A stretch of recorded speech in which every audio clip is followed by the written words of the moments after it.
Pinks, it's great to have you back on the show. Thanks so much. I've missed you. Any ghosts this weekend at Spa? Well, actually, we moved hotels. So clearly I kicked up such a fuss last time round. I was listened to when we moved hotels. So no, it was great. Oh man, what a weekend. Did it actually happen? Did that race on Sunday actually happen? I'm wondering that myself. Am I awake now, in fact? Maybe you've incurred the wrath of the undead, Natalie, after moving. I've never seen such a wet. I jokingly, before the Le Mans 24-hour race, I said, can it rain for 24 hours as a joke? And then the whole weekend was wet. I mean, never does that happen. It doesn't rain for 3 days non-stop. Well, it does in Belgium. And it was so isolated. It just hung this cloud over the track like a microclimate. You could see sunshine sort of 15 minutes away, but not over Spa-Francorchamps. I'm so glad I wasn't there. Let's have a chat about it. Pinkles, you're back on the show. Fire us off. Let's go. I feel like it's going to be a short podcast. Got 2 whole laps to discuss. But there is so much more. Welcome to the F1 Nation podcast with me, Natalie Pinkham, Tom Clarkson and Damon Hill. The race will not resume. The decision has been made, not to the satisfaction, I'm sure, of those that came to Spa and those that were hoping against hope that we would get some racing action, but we can call it now. Max Verstappen wins the Belgian Grand Prix in 2021. So, the shortest race in Formula One history. How about that? Well, this is definitely going to be a pub quiz question, isn't it, going forward? What is the shortest race over the longest period of time? Question being, of course, was it really a race? I mean, can you actually race? What's the definition of a race? Is it following a safety car for a few laps behind in order and not being able to pass? How can you have a race where you're not allowed to overtake? Yeah, you got me there. That's right. But what I feel, and I always want to be glass half full about these things, is for me, the weekend was a celebration of qualifying. All too often we see fantastic performances, quite often from George Russell himself, Mr. Saturday, that aren't then rewarded on the Sunday. He gets some bad luck and it just doesn't translate overnight. And whenever you talk to the drivers on a Saturday and you're celebrating and congratulating them for a fantastic performance, they said, yeah, but the points come on a Sunday.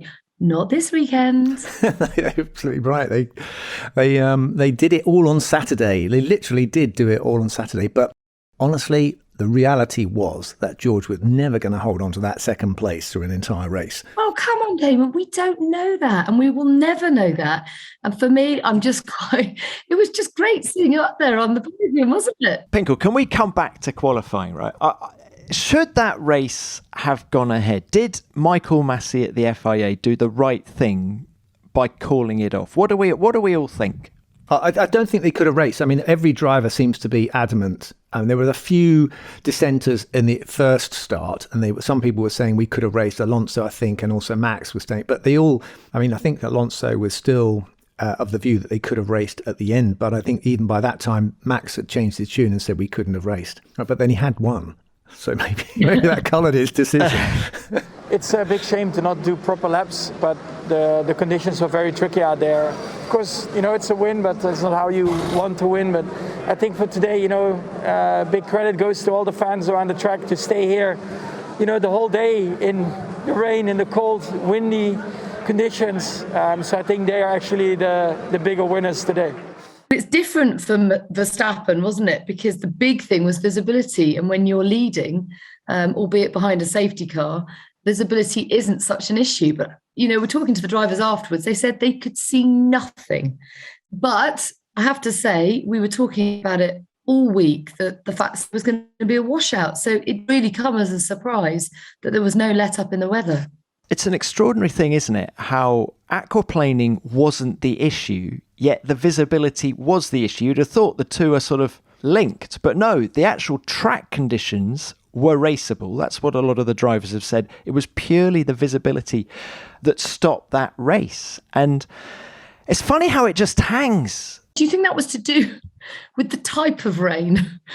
Only because it was a very fine misty rain that was just constantly falling, wasn't it? It wasn't a deluge as such. It wasn't sitting rain and sort of gushing down the track. And obviously, there were certain parts of the track that looked worse than others, but it just seemed to be this kind of veil of grey mist that hung over the circuit, making visibility really bad. And there was just enough water coming down to replenish what had been moved by the cars the previous lap. That was the problem. It's bloody cold as well. It's bloody cold. I will say this. I went there in Formula 3, the first time I went to Spa in 1985, I think it was, 86. And it was wet. And I went round and I couldn't see a damn thing. And I knew that there could have been a stationary car in the middle of the track. And I just thought, this is insane. Are you telling me we're supposed to expect it to do this? We can't see. I really was freaked out by it. And that was in a Formula 3 car. And we saw what happened with the W Series accident. Absolutely. And that was, admittedly, that was in the classic Raidillon corner where you're unsighted if you lose it. But what happens, unfortunately, with Raidillon is people collide with the left-hand side, then bounce into the track. And then, of course, what happened, we had a multiple pile-up, which was very similar to the one that happened in the 24 Hours of Le Mans with Jack Aitken recently, where we had, and of course, Antoine Hubert a couple of years back in the F2 race. So there is a problem with that corner. And, of course, Lando in qualifying. But thankfully, mercifully, he wasn't struck again by cars coming up the hill. But of course, in a race situation, there's no way you could have started that race. And in all good conscience, start that race and just go, I'll just hope it's going to be okay. It was too tricky. And I don't know what the solution is, because clearly you're going to go to Spa, you're going to get wet racing, and lots of other places we go to. But particularly Spa has this unique problem with it, is that, as you said, Natalie, it hangs in between the trees. It doesn't get blown away, it doesn't get dissipated, it can't escape, and you get this hanging mist. But we've had some spectacular races in the wet there, as we know, and I have won some. But I would say, sitting in the comfort of my beanbag at home watching it on the telly, I certainly wouldn't want to do that again. You know, it was a gamble. It was a massive gamble to race in those conditions when I was doing it anyway. And it would have been a gamble. So I think we've changed, our philosophy has changed now towards risk or hazard. I mean, it's risk, actually. There's a distinction between hazard and risk. The hazard is potential for catastrophe, or what happens when a catastrophe happens, when a crash happens. But the risk is the chance of it happening. And that's really what we're talking about. We're actually saying there's a 1 in 10 chance of something, a fatal accident happening, or a 1 in 100 chance. What is the chance of there something serious going wrong? Well, as Sebastian Vettel said, it's better to be safe one time too many than one time too little. Absolutely. But we're in the risk business. You know, this is Formula One, and we eulogise so many times races where it has been treacherous and difficult. So this is the dilemma, a paradox, or whatever it is that we're in. No one is criticising DH. I don't think anyone is criticising Michael Massey at the FIA for not starting that race. I think everyone is in agreement that it was... No, I mean, for the record, Tom, I think he did everything he possibly could do to try and get a race underway, and he gave it enough time for it to happen. He gave it a chance. Everyone did everything they possibly could to make a race happen. There was no one there that didn't want the race to happen. Can I add this, though, in that Formula One is a show, okay? We're all agreed on that. There was never a window. I mean, on Saturday, we had short, sharp blasts of sunshine to the point that you drop the umbrella and you'd say, oh, that's it. That's the rain done for the day. And then 2 minutes later, it'd come back. It was so changeable.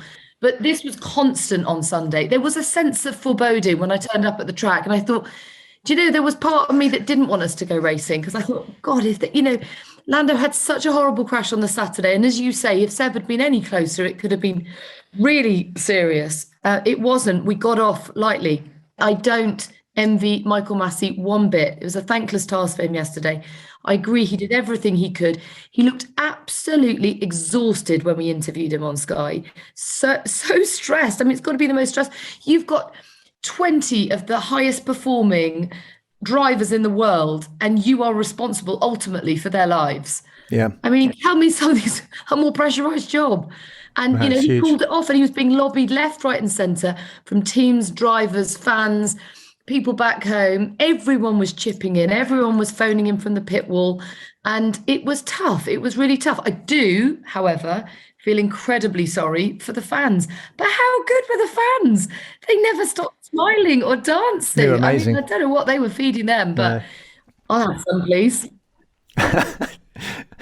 Well, it's going to be one of those races that goes down in history as, do you remember when? And if you were there, there was I was fascinated, intrigued, I think is the right word, as to how it was all unfolding live at the time. And I think the fans will feel that. Maybe a little bit angry now about not seeing a race and the money they've spent. Totally understand all that. But down the line, I think I was there. But I don't think the fans left angry. They were in great spirits when I saw them at, well, maybe not such great spirits when we're in a traffic jam for 2 hours trying to get to the airport. But, There's going to be a debrief about this. Right now, there'll be Ross Brawn will be in there and they'll all be talking about the technical things that they could have done. And they'll learn from it, as they always do with Formula One. I mean, I think it's quite easy for us to sit here in the comfort of our homes and hotels and reflect and potentially criticise the decisions made. I'm sure they considered everything that we've just discussed yesterday. I mean, they had enough time to. Yeah. I just think all things considered, we have to just put this down force majeure and say, you know what? As you say, Tom, it goes down in history as surreal, very different, and a celebration of qualifying, which we rarely get. What do we feel about half points then? That was the 6th half points race in history. Yeah. I mean, I think it was Karen suggested, maybe you need to do more than 25% race distance to get points. I think that's a good suggestion. I do feel uncomfortable about awarding points for this event. You know why it bugs me? It bugs me because now they're on 0.5 and it's just not clean. The maths is tricky, isn't it? Another pub quiz question. When was the last half points race? Can you remember? It was at Adelaide. That was 91. That was 91. Malaysia 2009. Do you remember? It was dry to start with, then there was that monsoon after 30 odd laps. Bang, end of it. What year? 2009.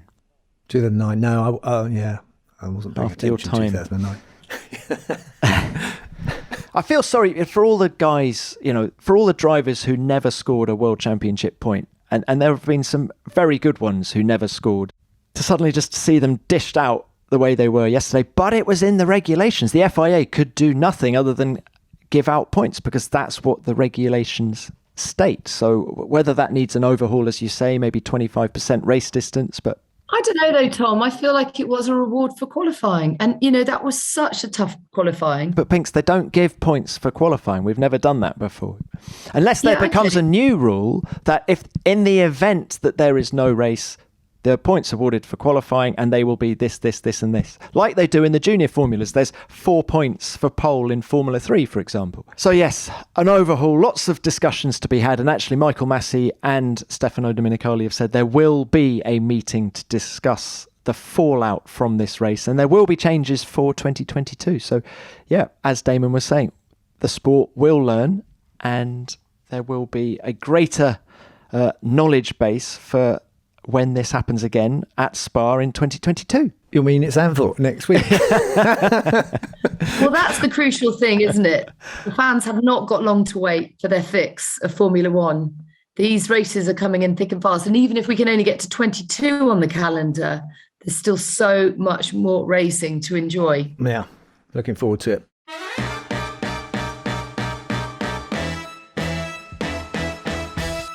Right, let's have a pause in the action because, Pinkles, I want to ask you, have you received anything in the post recently? Interesting you should say that. A package for the package. Not mine, I hasten to add. It was passed on duly to my husband, and there's been a certain spring in his step ever since. Is it because he has just received Manscaped's Performance Package 4.0? All I know is that he liked it. Well, Pinks, in case he's not sharing his secrets with you, let me tell you about Manscaped's new Lawnmower 4.0 trimmer. That is in your package, and it features a cutting-edge ceramic blade to reduce grooming accidents thanks to their advanced skin-safe technology. And check this out. It has a 4000K LED spotlight, so you can make sure you're getting in every nook and cranny. And it's waterproof, so you can use it in the shower. Pinks, has he been having long showers recently? Well, it's funny you should ask that. I did wonder. And let me tell you some more about this performance package that Wiggy received, because there's also a thing called the Weed Whacker. where you can chop away at your ear and nose hair. It uses a whopping 9,000 RPM motor-powered 360-degree rotary dual-blade system. And Pinks, check this out. It also came, this little package that he received, with their signature crop preserver ball deodorant and their crop reviver ball toner. And better than that, if he's been walking around in some black boxers with Manscaped written on them, then you know that was in the package as well. And if that's not enough, there was a nifty little travel bag as well. So lucky Wiggy. That reminds me of that joke. Guy goes into the chemist and he said, "I'd like some deodorant." And she said, "Ball or aerosol?" And he said, "Actually, it's from under my arms." I love that. Get 20% off and free shipping with the code F1Nation at manscaped.com. That's 20% off and free shipping with the code F1Nation at manscaped.com. Do it.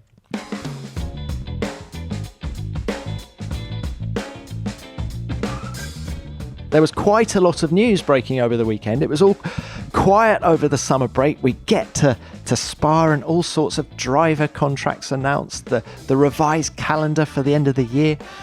Actually, during the lull in proceedings during the race, I found myself planning what I would do if Turkey is still on the red list later in the year and we're all sent straight to the US for Austin, which is the next race 2 weeks later. If we have to go straight to the US, what can you do in Austin for 2 weeks? That's what I found myself pondering during the break. What did you guys do during the break yesterday? Break in proceedings. Me, the break in the proceedings. I used my my app to be able to continue to watch the broadcast whilst I hit golf balls down at the driving range. So I'm literally thinking this is going to take some time. I could probably hit a good bucket of 100 balls, which is what I did. I put my kids into some more camps because, believe it or not, they're still on their summer holidays. How is that even possible? It felt like anything but summer yesterday. And I watched some of the football because that was running simultaneously. Multitasking. But see, Natalie was outside, Tom. You know, she was braving the elements. Where were you? You were tucked up in a flimming... Yeah. You were nicely... Yeah, actually, no, I was. I'm not going to pretend I was outside. I wasn't outside. So do you have central heating? Do you have heating on and stuff? No, do you know what? It was actually really... Pinks, you're going to laugh. Sorry, how were your feet, by the way? Very soggy, no doubt. It was too hot in the office I was in. I had to put the aircon on. What? Oh, it's just awful. By the way, can I just say one of the effects of COVID, and I'm not going to expect any violins for this, there is nowhere that we can go. So it was drilling down with rain and there's nowhere to take cover. And I spotted this little cabin that was empty. I thought, oh my God, this is a result. I went in there. There was no one in there. So I sort of shook off and kept dry. 2 minutes later, get out of my cabin. Who was this horrible person? I can't possibly name and shame. But because of COVID, you're not allowed to go in any undesignated area. You know, the good old days, we could go into McLaren and have a lovely hot chocolate with marshmallows bobbing around in it. Now you are literally squatting down behind the Sky stage and trying to find any sort of cover. Because the TV compound is completely on the other side of the circuit at Spa. There's no paddock. That's the problem. Yeah. So you couldn't leave because by the time it could take you 15, 20 minutes to get back to the compound. But look, I don't expect any sympathy. No, you're not. No, but you're not overdoing it, because actually at one point Ron Meadows came on the radio to speak to Mike and said, I'm freezing. He said, can we go and have a cup of tea in the garage? Because they've been on the pit wall the whole time. I can remember in '98 when I got to the end of the race, and it had been quite a long race, but not maybe as long as what we saw yesterday. I don't know. We did eventually get to the race, and I'm on the podium. I tried to jump, but I was still frozen. I couldn't really actually do a jump, so I sort of got about 6 inches off the ground and then jarred my back when I landed. But I'd been sat in a freezing cold car for about 2 hours. I love it. Yeah. You didn't hurt yourself at all. You didn't hurt yourself at all during the race, but you did it. Yeah, exactly, on the plane. It was a podium injury. That's one of the ones I cherish. Can we talk about some of the winners and losers of the weekend? Because Lando Norris, for example, has just had the most incredible season. He had that 15 race point scoring streak that came to an end in Hungary through no fault of his own. And then he bounces back by just being astonishingly quick in quali. And it did really look like he was going to put it on pole, didn't he? I think he believed that. I certainly think the team did. And then just obviously potentially overcooked it, combined with the bad conditions in quali. And then here you find all that hard work, he's not in the points, not even half a point, which did seem a shame, but it hasn't really affected anything dramatically for him because he's still third in the standings. I mean, this is a kid who's just the form of his life. Yeah, he doesn't usually make a lot of mistakes, but he was pushing his luck a bit by going out on slicks, because he was one of the few cars to go out in the FP3, I think, on slicks to try it, wasn't it? Was it on Saturday? But, that didn't work. But at least he found out. But Damon, doesn't that show the confidence he's got at the minute? That he is prepared to be one of those guys just in case it's like that in qualifying. He was hungry for pole, and that going out on slicks on a slightly damp track at the end of FP3 just proved he was up for it. Yeah, it's great. It's a sign that he has got an abundance of confidence. The trouble is, when you have a massive shunt, it dents that confidence. And if you have two, it starts to have an effect. And 3, 4, after about 5, you start thinking, maybe I need to leave a little bit of a margin if you get that far. So, you see it a lot with very young drivers, is they haven't got the experience of how it hurts. And Formula One shunts can be quite alarming. But they're made of strong stuff. They'll be back, but they learn not to take that many risks, or not be overconfident. He went into Radion, didn't he? And it just got completely sideways. I don't know if it had just started to rain more of that part, or there was a river where he hit a compression. But anyway, he got it right in the middle. He got an oversteer he couldn't catch, and then it flipped him into the wall. And boy, does that wake you up if it doesn't knock you out. Guys, do you remember the flooding that there was at Spa about a month ago? And as a result of that, there's been a little bit of a landslide, I was told, at Eau Rouge. And there's now a bump just as you start going up the hill. And I think the combination of the bump and bad track conditions and Lando being just carrying a little bit too much speed all came together to put him in the barrier on the left-hand side, which will, I think we should add, be moved back for next year. That barrier on the left-hand side of Eau Rouge is going to be moved. They're going to move the mountain to give them more runoff there, in the hope that, as you mentioned earlier, Damon, cars don't get thrown back onto the racing line. I think we're going to have a think about Radion Eau Rouge section, because I just think moving the barriers back just increases the speed at the top of the hill and the greater commitment. I think it was, I can't remember who was it who said it, but I mean they were saying that I think it was Sebastian maybe, but the problem is you're flat through there, and with the extra runoff, people they're just more committed, and there's not the kind of care that is taken, because if you come over the top and you don't make it, you can straight line it. It's a get out, and that, unfortunately, that increases the mid corner speed.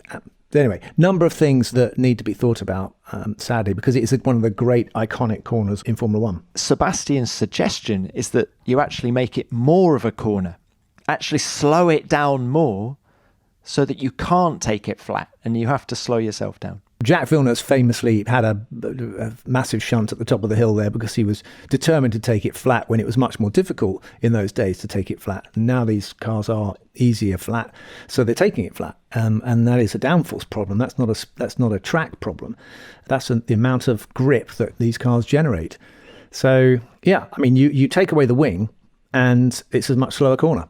You take away downforce, the cars can't go through there as fast. No, Damon, to your earlier point, I noticed a marked difference between the old and new guard in terms of the drivers, in terms of the way they were discussing the race and the safety implications.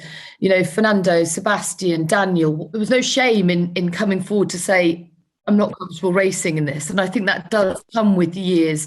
I certainly felt that it was the younger lot that were keen to go racing, and the older lot were saying, just calm down a bit, because actually this is very dangerous. I think that has happened in our sport as long as I can remember. And I can remember also in motorbike racing, when I was racing, there was young kids would get on a bike, they'd be 17 years old, and and I remember Barry Sheen saying to me, he said, they're quick now, wait until they fall off. That'll slow them down a bit.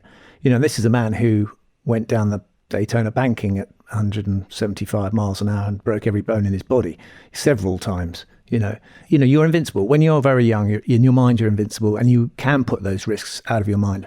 When you've got kids, Enzo famously didn't take on any driver who was married even, let alone had children. He didn't like the idea. He thought it made them slower, because he knew that young people would be prepared to risk everything. But is it responsible for the sport to just take advantage of that casual cavalier attitude? that's where you're right, Natalie. There is definitely, and you hear it more from Sebastian, there's a more mature kind of caution in there. Was the risk part of the attraction for you? Because it certainly was I remember Sterling Moss saying that without the risk, he would have found it a lot less appealing. Yeah, and absolutely the risk was the challenge in those days. It's a bit like the free climbing, the El Capitan, the guy that did that free climb, you can do it with a rope. It's not the same. It's not the same challenge, and you have to make that next bit of the mountain, you're going to fall to your death. That is a very bizarre, extreme example of how the mind can be overcome, or fear can be overcome. But overcoming one's fear, you can be frightened of hurting yourself. You don't have to be certain death. It doesn't have to be that. But Tom, I don't know what's the biggest shunt you've ever had in a car? But I can tell you, when you're going over 100 miles an hour and you hit something solid, it hurts. Now that should be enough of a deterrent, and enough that you don't want to make a mistake. So if we can get rid of the chance of a fatality or serious injury in our sport, then we should take that opportunity, I think, because there's still plenty of other risks out there. Of course we should. Just on the topic of Sebastian Vettel, the one thing I would say is in the immediate aftermath of Lando's crash on Saturday, he got on the radio, didn't he, and said, "I effing told you that we should have red flagged that." And I thought that was too much, because he was effectively swearing at the referee then, and I felt Sebastian needs to rein it in a bit. And let's not forget that 2 days earlier, Damon, he'd actually been saying that he thinks that the rules should be changed because he found it so bitter to lose second place, and there should be in Hungary, and there should be more leniency to do with how much. Yeah, but come on, emotions are running high. When you've just seen a young guy have that much of an impact, you're gonna shout, swear. Of course, but I think you have to have control of your emotions in a Formula One car, and you don't swear at the ref in the same way that you don't do a stupid overtake or a stupid lunge down the car in front. And I feel that was too strong from Sebastian, and he needs to rein it in. I also feel part of that with Sebastian and Lewis is that they're the elder statesmen of the sport, and they do feel in many ways superior to some of the people they're talking to. And so they feel they've got a voice in a way that a lot of the younger drivers don't. And they've got nothing to lose. So they'll say exactly what's on their mind. That may be disrespectful, but I think it just comes with 4 world titles, 7 world titles. They feel as if they should be directing proceedings in a way. They're the establishment, aren't they now? Yeah. You're absolutely right. All I'm saying is rein in the language. And, being sworn at by a Formula One driver, Pinks, it's not great. But you're the only one with any experience of that, aren't you, TC? Can we talk about George Russell? Can we talk about Max? Can we talk about Daniel? I think there were some good feel-good stories that did emerge from the deluge. Good performance by Daniel. Well, much needed. And he largely got forgotten, didn't he, by everything else that has happened around him. It was much better performance. That's a good thing, though, Damon, isn't it? He's just sort of crept in under the radar, put at P4 and taken at least some points for his efforts. And I think hopefully this is a gradual and steady step forward. Except, of course, if Lando hadn't shunted, then he would have been behind Lando. Because it entirely was possible that Lando could have been on pole position and won the race, as was pointed out earlier. Tom, what do you think? Extraordinary to think that he's one of only 20 drivers to have hit 200 Grand Prix as well. Hell of a tally, that. But then when you think that Lando and George have already clocked up 50 each, what? So many races on the calendar now. Suddenly you're able to build up quite a total, aren't you? So George Russell crosses the line to take pole position. Remember, when he set his fastest time in Q3, it was good enough for pole because Max was still to finish his lap. And Jos Capito, the boss of Williams, says that Jenson Button texted him at that moment and said, "That was one of the best laps I've ever seen," coming from the 2009 champ. It was mighty. Across the line goes George Russell. It's provisional pole for the Williams and George Russell. What a lap from George Russell. But Verstappen's still got to make it through the final 2 apexes. He's done that nicely. Verstappen denies George Russell. It is Red Bull on pole. You can hear the Dutch fans cheer that one. But they'll be celebrating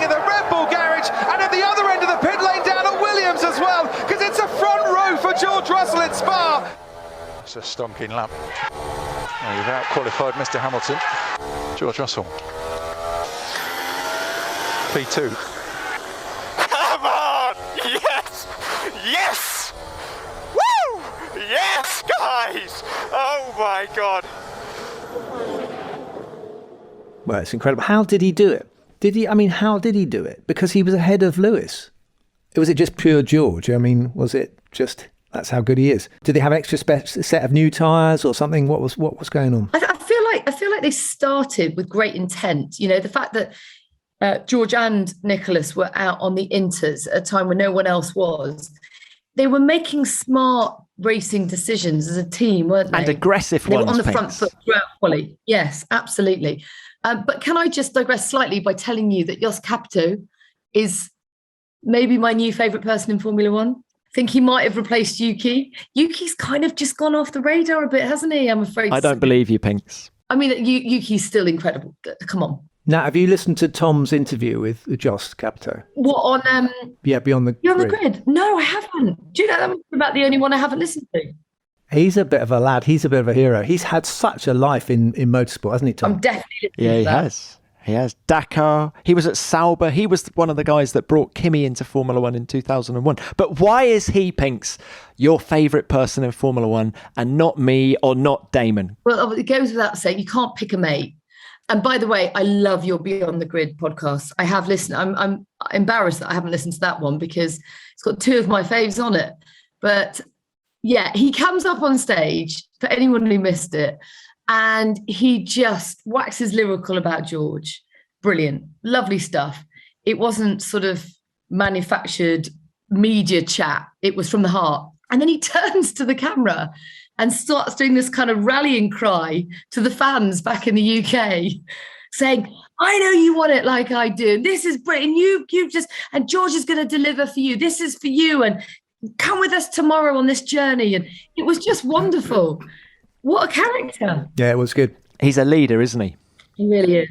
You'd follow him into battle, wouldn't you? He's a really infectious character like that. Yeah, he's very good. And also, what I loved about him was he said, you know, there is no way we can hold George back if and when, and more the when than the if, he gets the Mercedes seat. He was just so proud, like it was a son that he was letting go and fleeing the nest, but he'd sent him on his way with, his blessing. So Toto said at the weekend, we have made the decision. And on the strength of George's performance on Saturday, we all know what that is, don't we? You might even say his performance on Saturday was even more boosted by the knowledge that he's got to drive for Mercedes very soon. I mean, it can't be anything else, right? No, it's just a matter of time. Just a matter of time. Mercedes have to think of the future. I mean, Lewis is not going to go on, he's an incredible driver. He might go on for 5 more years, but you'd be mad not to snap up George Russell. Any team would be trying to snap him up, wouldn't they? I mean, top team. If they don't, then another team is going to go and snap him up. Yeah, you can't have him going somewhere else. Yeah, you've almost got to have him. Although, do you know what? There's a tiny bit of me that thinks, wouldn't it be a great story if he stayed at Williams and this growth that we're seeing from him and the team over the last 3 months? Tom, you just mentioned Jos Capito. If he is not trying everything he can possibly do to keep him, because you can build teams around drivers, and Michael Schumacher at both Benetton and Ferrari. Absolutely. Yeah. Wherever you look, that you talk about catalysts, drivers are the key ingredient. They're the kind of, what's that thing that's when Superman goes up and he's got the kryptonite and he puts it in the crystal in the thing and then everything lights up. You know what I mean? They are the bit of kryptonite. And you can see the team is lifted. They're buoyed up. The Williams team, they all want to work harder. People want to go and work there. They would want to be with George Russell at Williams, and they'll get deals because of George. It could happen. You're right. It could be that. I would certainly be trying to keep him if I was Jos Capito right now. But as Jos said, he said, we will not be ready to win the World Championship next year. So if he gets the chance, he has to go. But maybe come back to us in a couple of years if we get our stuff together. Yeah, big challenges for all these teams. And he also said, actually, Nat's new favourite person, that Nicholas Latifi is more than likely going to stay at the team next year. And he did a good job in quali, actually. He doesn't have that much wet weather experience. Yeah, and he crept into the points. Yeah. It's another double points finish for Williams. Back-to-back double points finishes for Williams. And that kind of secured them 8th in the constructors, I think.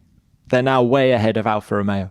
I did see a funny meme that said, "No, you're not dreaming." And it was a shot of George holding up his trophy and Nikita Mazepin celebrating fastest lap. I missed that. Did he get the fastest lap? Yes. Oh, fantastic. That's brilliant. That is the pub question of the year, isn't it? Who got fastest lap in the 2021? To be fair, I wasn't Belgian looking to find someone who got the fastest lap. That completely never occurred to me there would be one.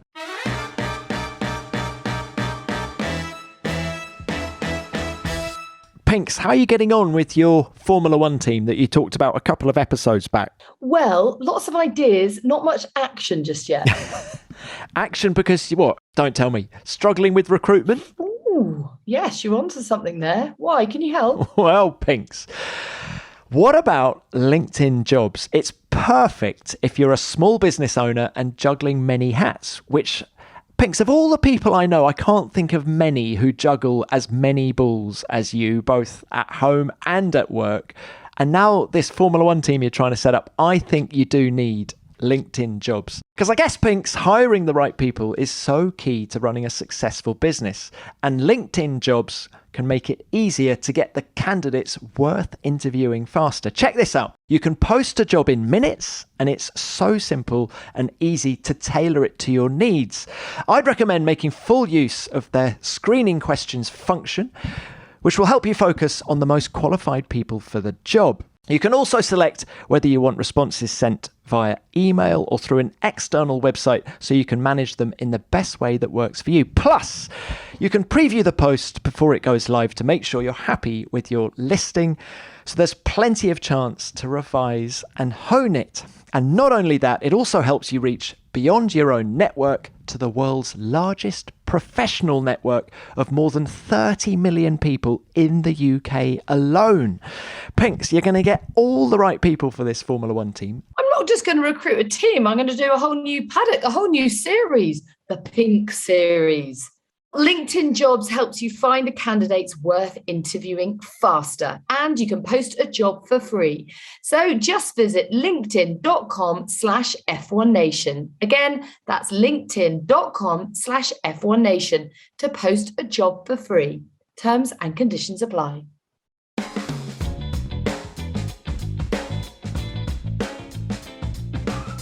Did anyone else think that Mercedes were a little bit off colour all weekend? Well, there was a time in Q3 that I thought they were going to pull it back and put it on pole. I mean, I thought, hang on a minute, Red Bull have been looking strong all weekend, but they just seemed...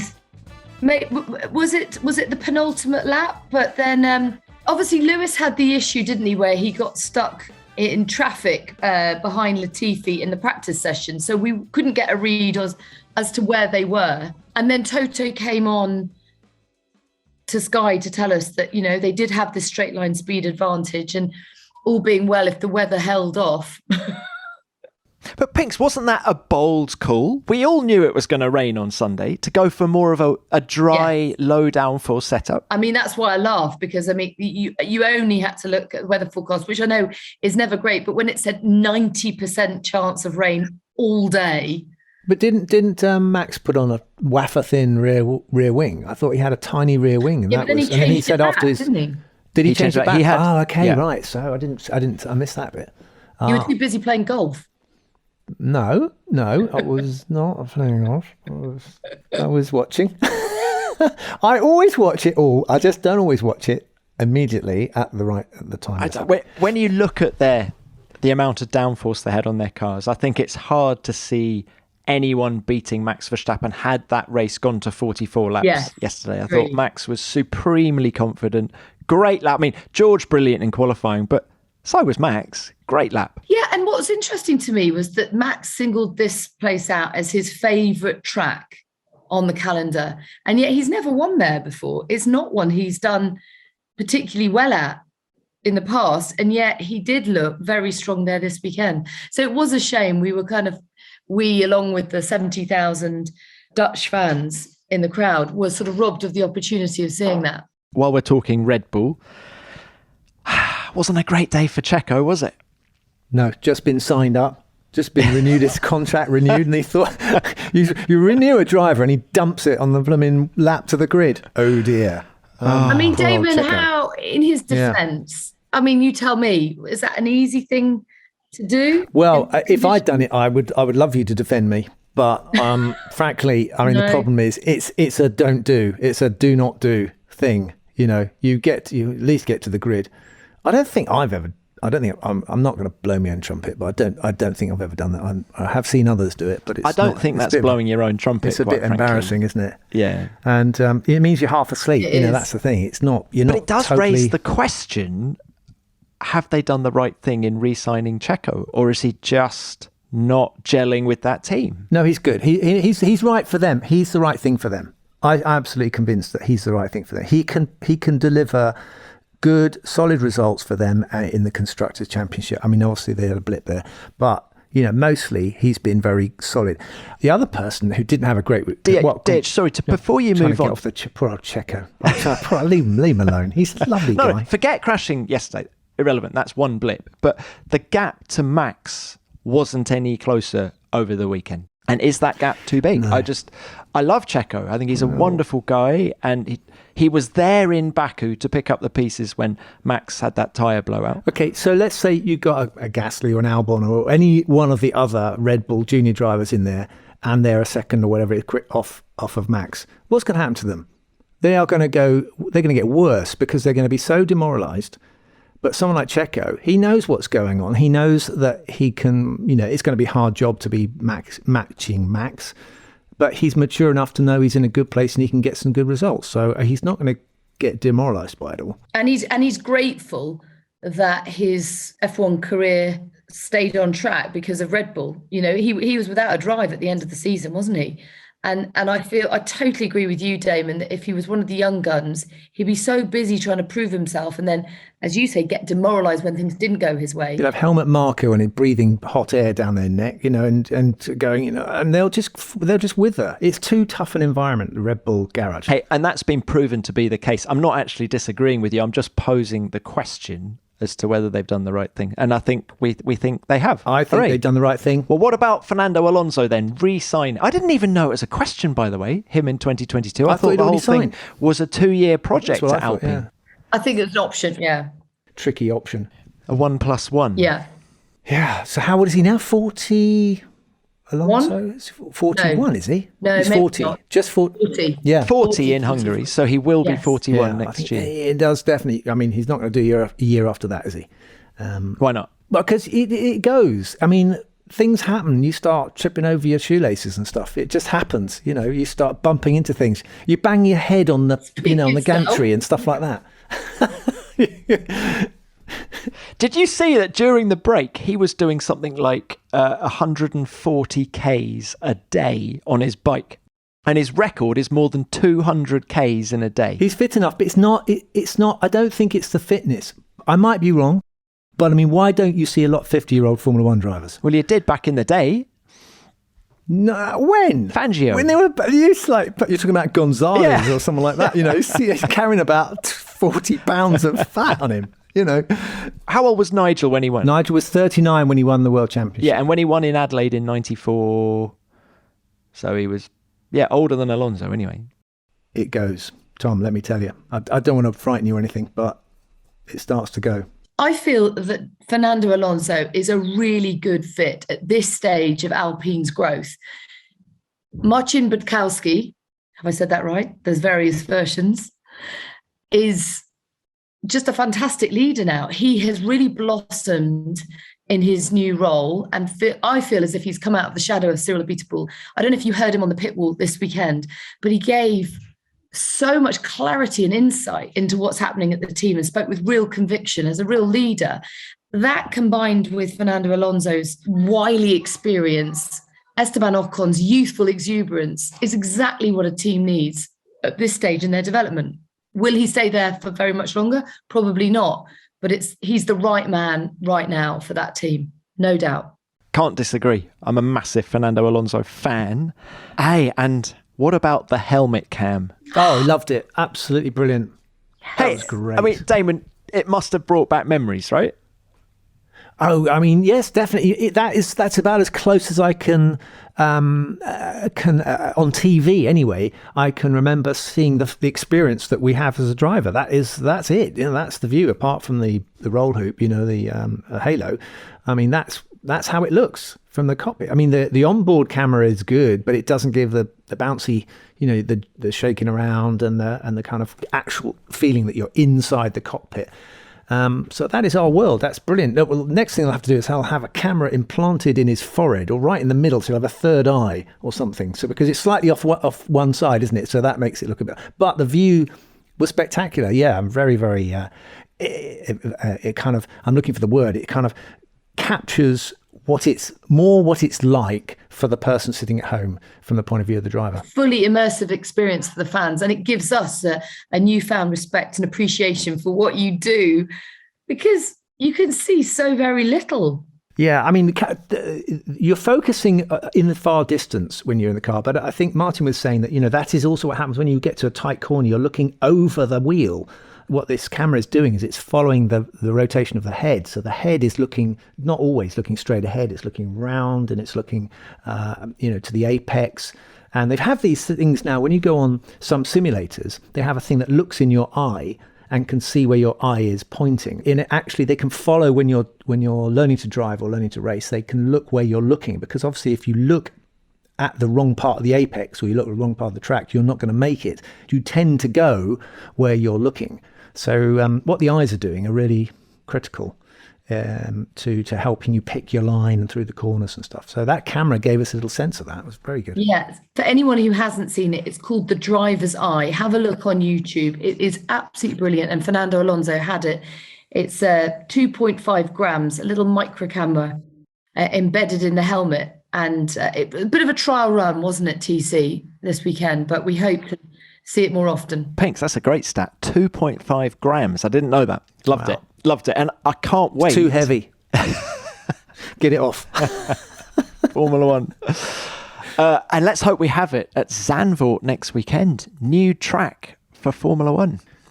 Zandvoort. And they've got this new long banking. I saw the diggers. I saw them building and stuff, but I haven't actually seen a lap of it yet. But they've got this massively long last corner. Is that right? Banked corner? Yeah. Massively long. I don't think it's going to look much like the track that Formula One last. I mean, it's been on. Zandvoort was first on the calendar in 1952. Part of the fabric of Formula One, but they have, yes, John Hugenholtz, exactly. They've had to change it. They've had to make changes. Funnily enough, Ant Davidson from Sky, I think, was quite instrumental in some of the changes they made. He went there early last year with Michael Massey, the FIA race director, and they had a good walk round. But it's from what I understand, it's very, very cramped. The paddock is split into two bits, because there just isn't the space for all the motorhomes in one area. There's just enough room behind the pits to put the trucks, but not much more than that. And can't wait. Yeah. Let's bring on the sand and hopefully no rain. No. Well, it's always sunny at the seaside, isn't it? Yeah, it says 23 and sunny. So be a nice change. Fingers crossed, eh? The World Championship couldn't be more finely poised, could it? We've got the two guys, Lewis and Max, separated by 3 points, 0.5 to 0.5, just to wind up Pinks. I mean, if Max wins, do you think that because of the Spa race, people go, oh, yeah, but if it was that close, and Spa made the difference, because people are going to be arguing about whether that was a race and it should have got the points, and oh, God.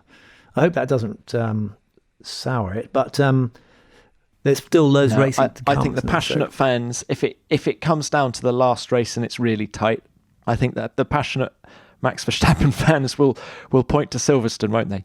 Not Spa. I think you can always say with Spa, well, listen, if you'd qualified ahead, you would have got more points, and so qualifying, it does emphasise that at least half of the race is qualifying, isn't it? So, I think maybe that's fair. Maybe it's a way to look at it. It is what it is, and you got to move on, haven't you? It is what it is. Yeah, we're moving on. Yeah, and we were at the airport with some of the Red Bull team last night, and we sort of wanted their reflections and reactions to the weekend. They said, you know what?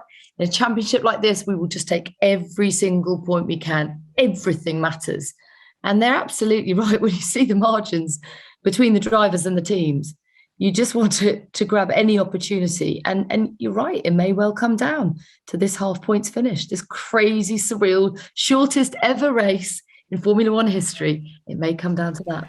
I can remember watching Niki Lauda when he won from Alan Prost by a half point. It was that kind of smug look on his face. 1984. Poor old Alain missed out on a world championship by my goodness. in demi points. This reminds me, I haven't told you what happened with my golf. We need to know, Pinks. Oh, what happened? Did you qualify? I missed out by 1 point. Oh, God. 1 point. How were you awarded points, Pinks? Steward's inquiry. Okay, so listen, I don't want to sound in any way bitter because Helen Skelton was brilliant. But we went to Wentworth and we played 18 holes of the Edinburgh course, which hopefully Damon will be able to back me up here and say it's really difficult. And I wasn't hitting that well. And I thought, well, I'm out of this. And then I started picking up and found a bit of a groove. And one of the organisers came up to me and said, "You're still in this, Pinks. You know, it's very, very tight for the win." And I was like, "You're kidding." And then right at the very end, they said, "And the winner by a single point is Helen Skelton." You know, I was actually devastated. So you were playing in a team of 4 girls, was it? To get No, so we played the Stapleford. Is it called Stapleford? Stapleford, yeah. Yeah. So there were four of us, and you were awarded points per hole. So the whole point is that we'd never hit a golf ball in our lives. And we had 6 months from start to finish in order to qualify for this event. But only one of us could. Pinks, are you going to keep playing now? Definitely. I've already signed up to a few charity golf days, and I'm going to play Damon when we get to the Middle East. Can I come and be your caddy? Because I want to watch that.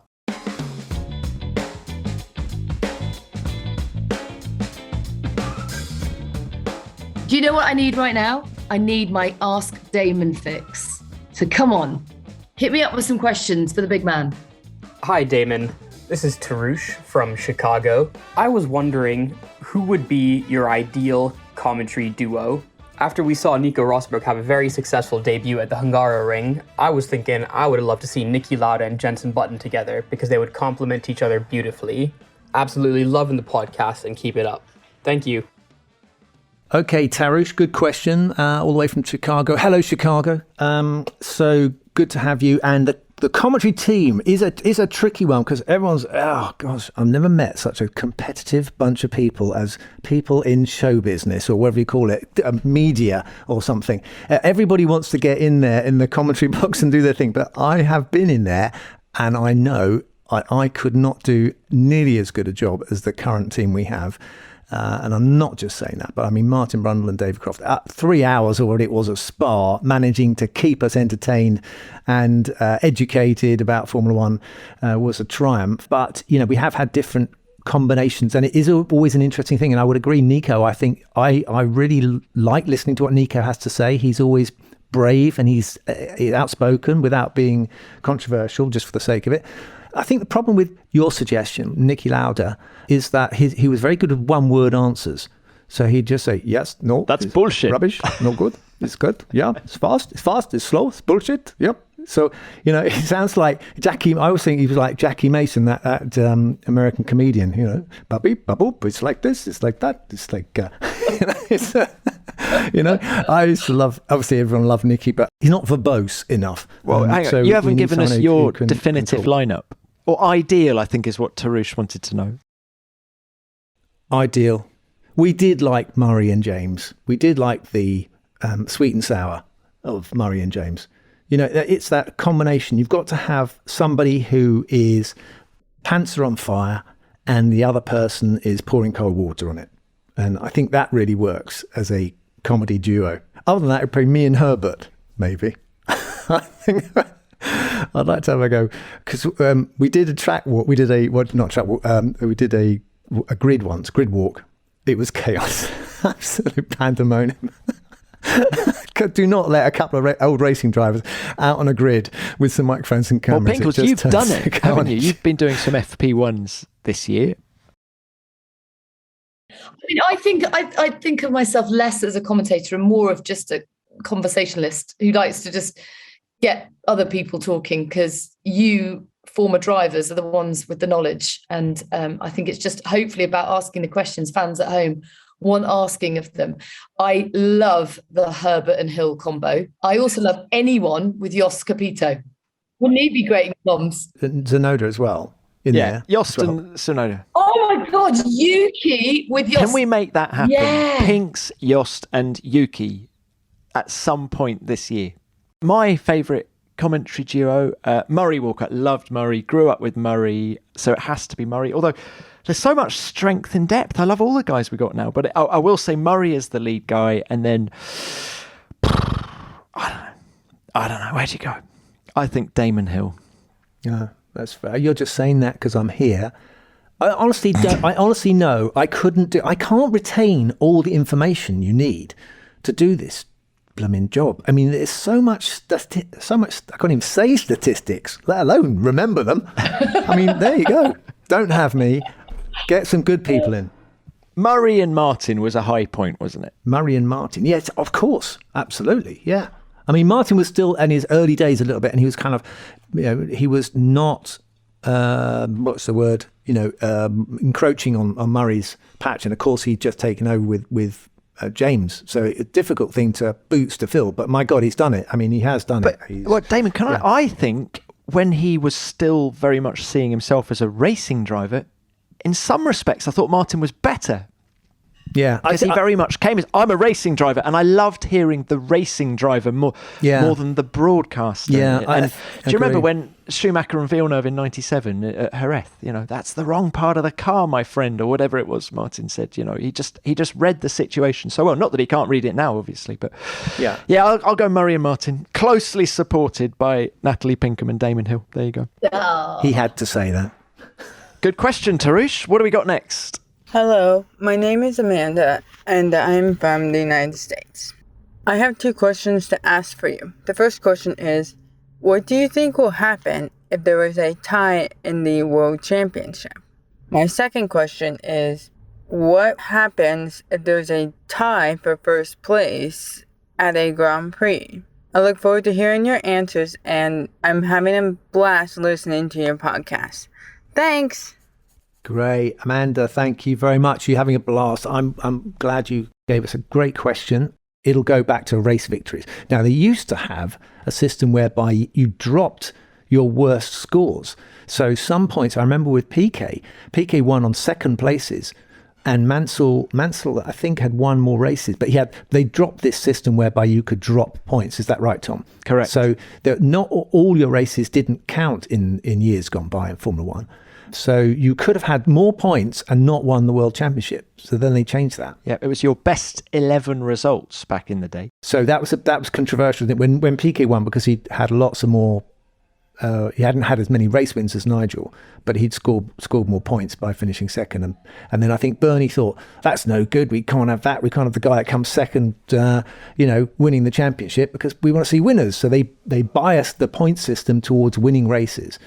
And some people were suggesting there should only be 3 points, one for the bloke who wins and the second and the third.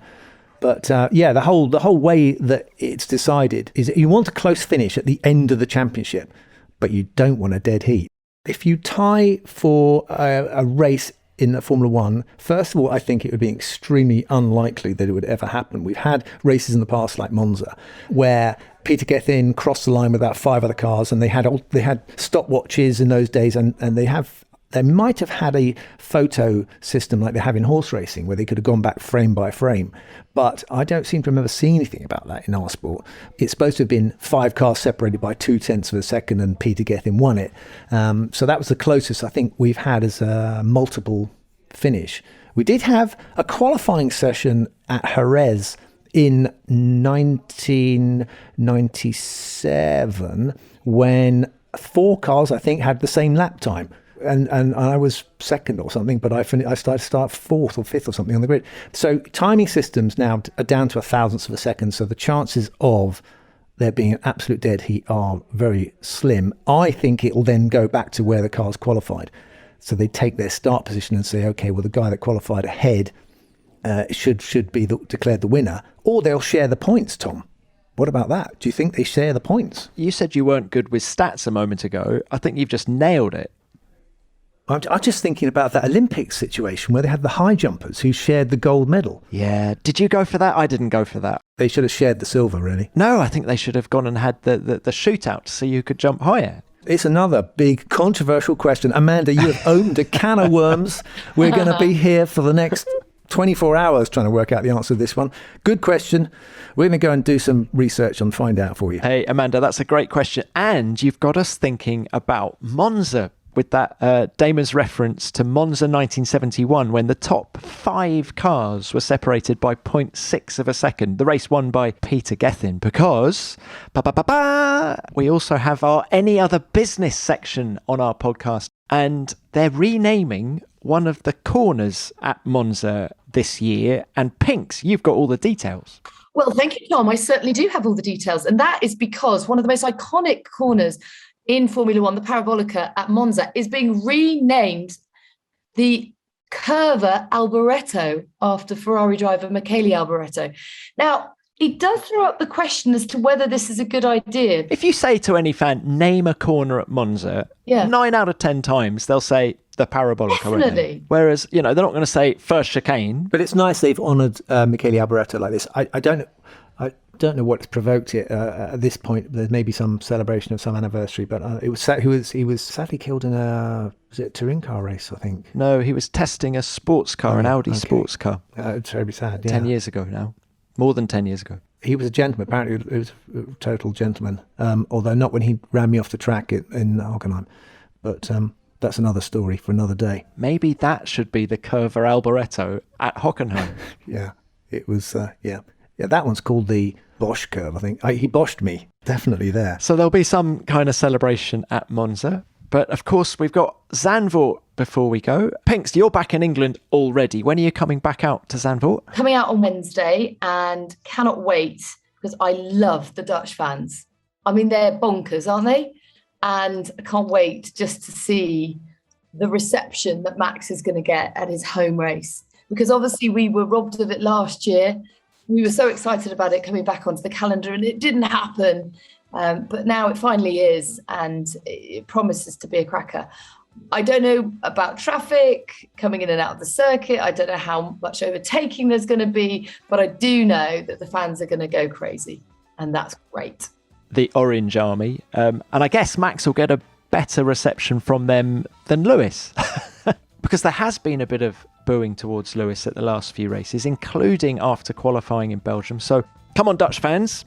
Let's celebrate all Formula One drivers. Yeah, and I think Lewis did a great job of winning the hearts and minds of the Belgian fans, because he was the most vocal after the race that they had been hard done by in terms of their experience. So he was their voice. Bring it on.